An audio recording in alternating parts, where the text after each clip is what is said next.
Hello, guys. Thank you for clicking on that link. Today, I'm going to have CJ Rodríguez.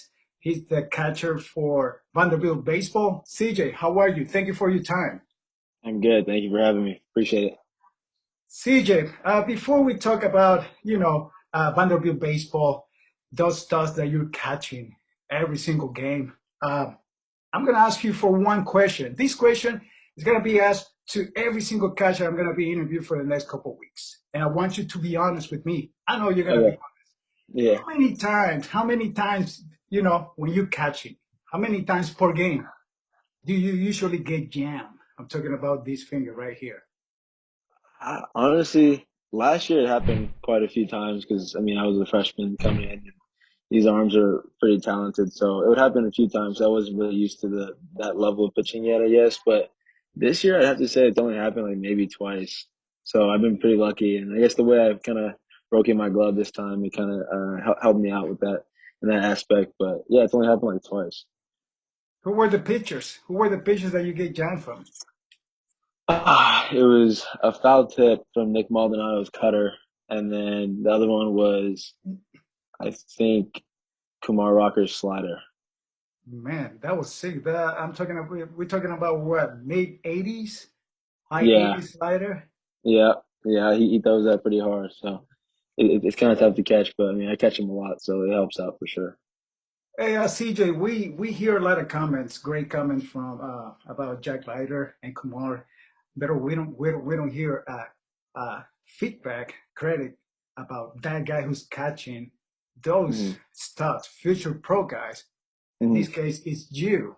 But we're gonna talk about that later on. Okay, we're gonna Okay. we're gonna talk about that. But for now, can you tell us about what age you start playing baseball? If catching was your first position that you ever played? I started playing when I was, I think, two. Like my first word was ball, so I've been a baseball player as long as I can remember. I didn't start catching until I was a freshman in high school. I was always an infielder growing up because my dad was an infielder, so that's what I played growing up. And then once I became a freshman in high school, my travel ball coach kind of suggested that I start catching just to kind of add another position to be more versatile. So I tried catching, and then it kind of just took off from there. And then I ended up committing to Vanderbilt as a sophomore as a catcher. So and then I just focused on that. What's the name of your trouble team back then? I played for BPA under Jared Sandler for a few years, and then going into my junior year or the summer before my junior year, I started playing with the Canes with Coach Petty. So I played for two different travel ball teams, pretty much. Let's talk about your school offers back then. How many school offers do you have, and how tough was that for you? I didn't have that many actually. I committed pretty early, so I had a few West Coast schools. I'm from California, so I had a few schools from out there, and uh, Vanderbilt was my first SEC offer, and I committed right on the spot when I got offered. So I didn't really have an opportunity to get looked at by many other schools, but I felt like I didn't really need to because this is the school I wanted to be at. So CJ, how about let's talk about Vanderbilt now. Can you tell us a little bit about the pre-game work? Let's talk about Jet Lighter first. How you guys go? What is the day like for you two? Like before a game, you guys go like batter by batter, or you just go overall. no, I think our coaches kind of leave it up to us to do all of our pre-work on our own. So I'll look through the lineup and I'll see what I see, and then Jack will obviously do his homework, and Kumar will do his homework on how they want to approach the hitters. So I think we don't really intervene about the hitters too much. Like we kind of just keep to each other. And when it comes to pregame, it's just kind of like I let them do their thing, and they let me do my thing. It's kind of I don't really talk to them too much. 'Cause I kind of want to let them get into that zone and get ready to go. And during the game too, I don't really talk to them much in between innings, just because I want to let them kind of reset and debrief themselves. Because those two guys are professionals, so I don't really want to mess with what they got going on. So. CJ, what's going on at Vanderbilt? I see some stats here. Jack Leiter, 0.43 ERA, 7-0.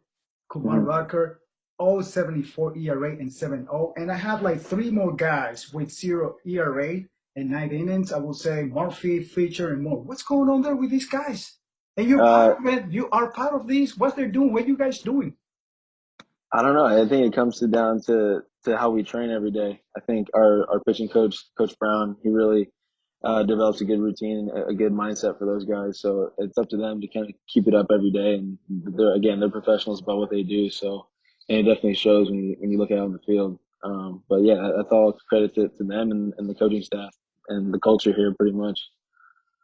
See, also, what is the proper way for you to catch a ball? I see guys going, if you can show us with your hand, I see some guys Yeah. going this way or with the L, and also I see you moving a lot behind the home plate, which I really like. You remind me the way you catch and move around. You remind me of uh, Real Muto. I like hmm athletes like behind the home plate. It's not just okay, fastball away. I'm just gonna be a couple inches. Fastball inside. I'm gonna move a couple inches. You move around. Where you get that from? Honestly, I've never really had a catching coach. I mean, I have a catching coach here now, Coach Macias, but I mean, he kind of lets us do our own thing and just kind of choose the way we catch. But honestly, it depends on what pitch I call and how I know the pitcher. So if I there's so many different setups for different pitchers, 'cause I know how their ball moves, I know what way I need to angle it. But honestly, every time I catch the ball, I just want to make sure the back part of my glove, like the back fingers part of the glove, is just always parallel to the ground. So it's just like, sorry, horizontal. So just flat as can be. So the umpire, when he looks down, he just sees the top part of my fingers on the glove is flat. So I think if you turn the glove downward and he sees my thumb part of the glove, then he might think, okay, he had to go down and grab it and bring it up. But I think if he sees the top part of the fingers, that was always an easy ball for me to catch, and it looks more presentable. And then if I'm catching like Nick Maldonado, who's like a big cutter two seam guy, if I call a two seam inside, I might angle myself a little bit towards the plate. I know the ball's gonna run in, so I can kind of almost punch it back towards the plate. And if I call a cutter away, I'm gonna angle myself more this way, so I can try to bring it back this way. But always trying to keep the glove as flat as I can, just to try to give the umpire the best presentation of the ball I can. That's pretty much how I do it. I mean, if it's two strikes and I call a breaking ball in the dirt, I'll point to the ground. I don't really care. I just think like if I need to get the ball, or if Coach Brown asks me to get a pitch somewhere, it's my job to get that pitch there. And that's kind of how I think. I'm very simple, but at the same time, I try to be as smooth and as easy as I can. Right. How's your communication during the game with the umpire? Are you the type of guy that when you don't get that pitch, you turn around after you throw the ball back to the pitcher, you turn back and hey, Blue, where was that? Am I doing something wrong? What's going on? Are you that type of guy, the type of catcher? No, I'm not that type of catcher. I mean, if I catch a pitch and I think that we should have had it, I won't turn around 'cause I feel like that's a bad look. Look at like how we're looking in. If I'm turning around, asking the umpire and questioning his calls all the time. So I think if I do want to know where a pitch was, I'll just ask him. But I won't turn around. I would just ask him politely, and then he'll tell me where, and then I'll tell our pitching coach, oh, it was a little bit off, or whatever that was, or I'll ask him like, hey, you should probably stick with this pitch. It moves a lot or whatever. I'm very polite with the umpires, and I know if I'm rude to an umpire, it's not gonna go well for our team. So I'm trying to put our team in the best position to win as I can. Now everybody has one pitcher. I think you have one too. Who's the toughest pitcher you ever caught?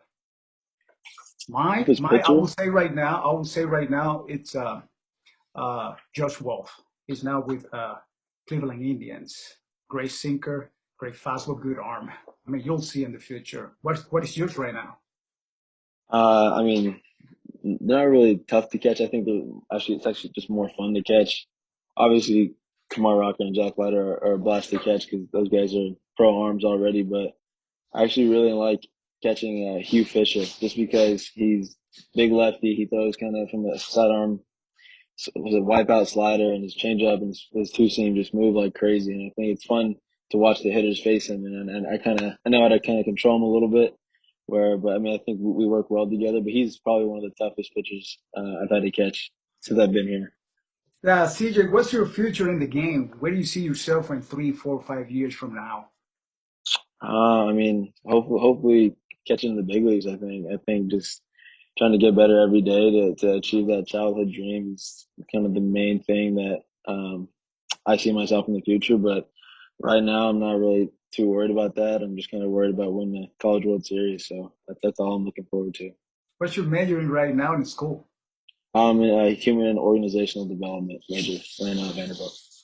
Okay, CJ, I got some question from followers here. The first one, it's from David Stewart from Cypress, Texas.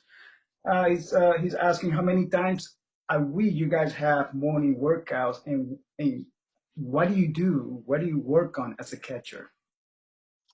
So actually, we never have morning workouts here.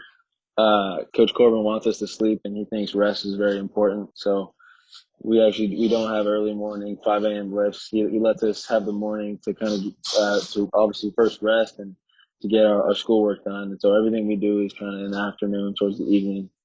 But I mean, when it comes to catching in the weight room, I like to work on flexibility a lot. Obviously, working on getting my legs as strong as they can. That's like the biggest thing. Having a strong core is definitely going to help with catching too, just because you're always moving around back there, and you need that aspect for catching and for hitting. But yeah, for workouts, we work out in the afternoon, not in the morning. Second question comes from Luis Medina, San Antonio. Toughest team to play in your division right now?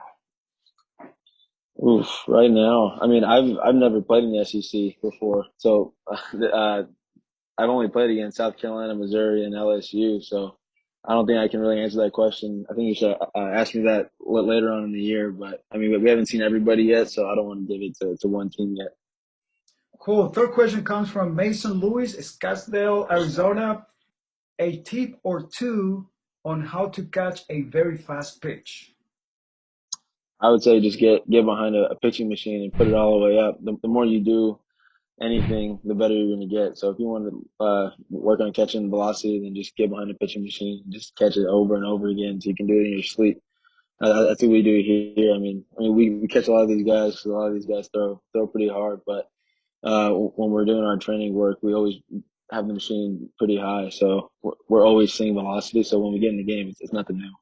So when you work off the machine, what is the speed you usually uh, catch the pitch coming from the machine? I think our machine when we do receiving work, I think it's set to around 85, but it's a little bit closer than 90 feet. So I think it's like the average is about to like 95, 96 miles. Not like if we're on the field, it'd be like 96. Yeah, one more question comes from Mike Hamilton, Sinton, Texas. What is the best catch? Who's the best catcher in MLB, past and present for you? Oof. Hmm. Obviously, Yadier Molina, but I think everybody would say that.